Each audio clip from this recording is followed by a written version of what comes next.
আপনি যখন মানুষকে ঠকাবেন বা তার সঙ্গে বেইমানি করার চেষ্টা করবেন, অবশ্যই আগে পিছে ভেবে নেবেন। কারণ আমার আল্লাহ তাআলা রয়েছেন, তিনি সবকিছু দেখছেন। সবার ভালো মন্দর হিসাব কিন্তু তার কাছেই দিতে হবে। সেখান থেকে বাঁচার কোনো পথ নেই।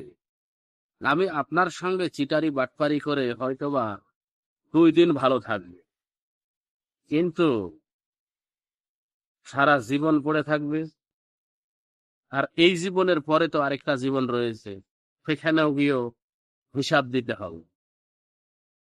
তাই আমি আরেকজনকে ঠকানোর আগে অবশ্যই এই জিনিসগুলো ভাববো, চিন্তা করব। আর আপনি যদি এই চিন্তাটা করতে পারেন, তাহলে আপনি হবেন একজন ভালো মানুষ। আর যে এইসব চিন্তা করতে পারে না, তারা কিন্তু ভালো মানুষের কাতারে পড়ে না।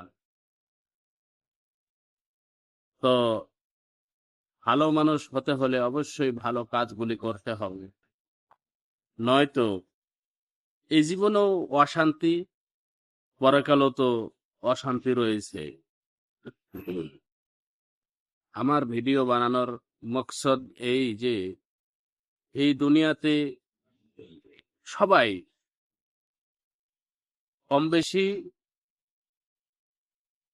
60-70% মানুষ রয়েছে যারা মানুষকে ঠকাইতে ভালোবাসে, মানুষকে মানুষের সাথে বাটপারি করতে ভালোবাসে। এটা ঠিক নয়। একদিন দাদার তো আরেকদিন দিদির, একটা কথা আছে, কথার প্রবাদ, একদিন আপনার তো একদিন আমার। যেই দিন আমার আল্লাহ তাআলা ধরবেন, সেই দিন কিন্তু আর কোনো রাস্তা থাকবে না পালানোর। কোনো রাস্তাই থাকবে না, আপনি পলাইতে পারবেন না। তাই মানুষকে ঠকানোর আগে বারবার চিন্তা করা প্রয়োজন যে আমি কাজটা ঠিক করছি নাকি ব্যাঠিক করছি। এটা অবশ্যই চিন্তা ভাবনা করা দরকার। আপনি কি, আপনার কি করা উচিত, আপনাকে কি করলে আপনার ভালো হবে, সেটা আপনাকেই চিন্তা করতে হবে। সেটা অন্য কেউ চিন্তা করে দেবে না বা অন্য কেউ ঠিক করে দেবে না। তাই নিজের চিন্তা নিজেকেই করতে হবে। আর মানুষকে ঠকানো থেকে আমরা বিরত থাকব। মানুষের সঙ্গে বাটপারি করা থেকে আমরা একটু বিরত থাকবো ইনশাআল্লাহ।